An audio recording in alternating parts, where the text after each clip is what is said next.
Je m'appelle Seynabou Diouf, je suis originaire du Sénégal. Je suis chercheur à l'Institut des sciences de l'environnement de l'Université Cheikh Anta Diop de Dakar.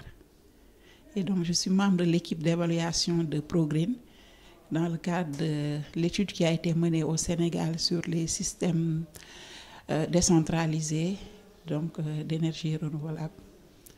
Et donc l'évaluation a mis l'accent un peu sur les mini-réseaux, comment c'était perçu par les populations, quels étaient les facteurs limitants, les facteurs favorisants du développement de ces énergies renouvelables à petite échelle, surtout dans un peu le développement de l'économie locale, notamment dans la promotion de l'agriculture et de toutes ces activités qui tournent autour des activités connexes, mais aussi dans l'éducation et dans la santé.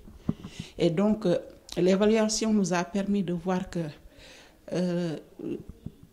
généralement au Sénégal, au niveau de ces systèmes décentralisés, c'est le solaire photovoltaïque qui est plus utilisé. On a beaucoup de potentiel en termes d'ensoleillement au Sénégal et ce potentiel est sous-utilisé. Et les facteurs limitants, c'est généralement la technologie. Les matériaux sont importés, et c'est souvent le montage qui se fait sur place. Et puisqu'il n'y a pas ce contrôle qualité, on n'a pas beaucoup d'expertise ou bien le cadre réglementaire n'est pas très efficace pour assurer ce contrôle qualité, ce qui fait que généralement les matériaux, les plaques, les batteries qui sont importées sont de moindre qualité. Et c'est ça qui explique l'échec de plusieurs projets d'énergie renouvelable au Sénégal, ce qui a découragé un peu les populations en milieu rural. Au niveau de l'énergie hydroélectrique, on a aussi un fort potentiel avec le fleuve Sénégal, mais qui reste toujours sous-exploité. Et l'énergie éolienne n'est pas aussi vraiment développée au niveau du Sénégal. Maintenant, là où on a terminé les discussions, c'est un peu sur la nécessité de renforcement de capacités. Parce que le nœud du problème, c'est l'insuffisance des capacités, que ce soit les capacités techniques, mais aussi les capacités financières. Parce que le secteur privé local n'est pas très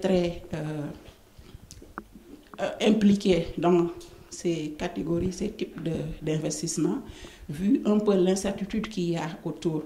Et il n'y a pas beaucoup d'incitation financière aussi de la part de l'État, ce qui fait que les projets, en tout cas qui ont été déroulés jusque-là, c'est surtout des projets qui ont été initiés par l'État du Sénégal ou bien ses partenaires techniques et financiers, mais pas le secteur privé local. En tout cas, on gagnerait vraiment à impliquer ce secteur privé local. Et l'implication du secteur privé local va de pair avec le renforcement des capacités. Parce que ça du début de la chaîne jusqu'à la fin de cette chaîne de valeur-là, les compétences doivent être développées pour garantir un peu la réussite de ces projets-là. On en a vraiment besoin. Merci.